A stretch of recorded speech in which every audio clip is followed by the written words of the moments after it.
Ex-Russian manager sacked as World Cup pundit for mentioning name of Putin archenemy on live TV. The Russian equivalent of Gary Lineker's BBC World Cup program has been plunged into turmoil over an extraordinary censorship row.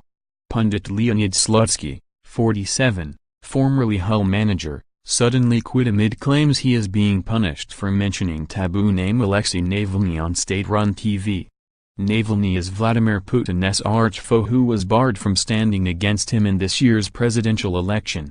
Russian-style political correctness forbids the 42-year-old anti-corruption campaigner's name, the N-word, from being mentioned on air on state-run channels, it is claimed.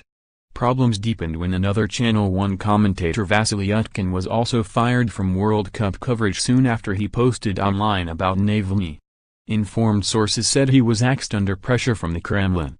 The scandal unfolded after Slutsky, a former Russian team manager, said, "Unfortunately for me, I am ending my work on Channel 1, because it is necessary to embark on other activity."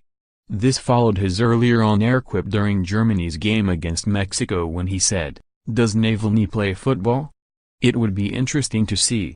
Slutsky had responded to another pundit Kirill Dementiev who made a reference to Navalny football, which roughly translates as Route 1 football. The word is an adjective as well as a surname. Putin foe Navalny seized on the references and mocked the Kremlin over his name being mentioned.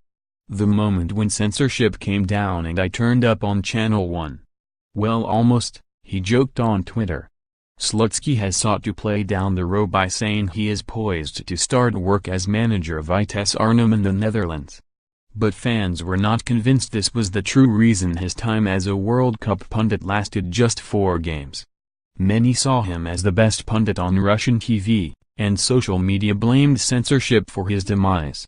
He covered Russia-Egypt, Russia-Saudi Arabia, Germany-Mexico and England-Tunisia games before his departure. Meanwhile, the outspoken Utkin, a journalist, was fired after a blunt post on the ban on using the word Navalny. He had only covered the Germany-Mexico game. The effect of pronouncing the word Navalny on Channel 1 evokes the same reaction as the word Willy in nursery school, if it is said by the teacher, said Utkin. A source said that personal animosity of one of the high-ranking members of Putin's administration had led to his axing, reported Radio Free Europe, Radio Liberty. Navalny, who has vowed to succeed Putin, is regularly jailed for organizing protests which the Russian authorities deem illegal. His latest release from detention was on 14 June. Putin refuses to mention the campaigner's name.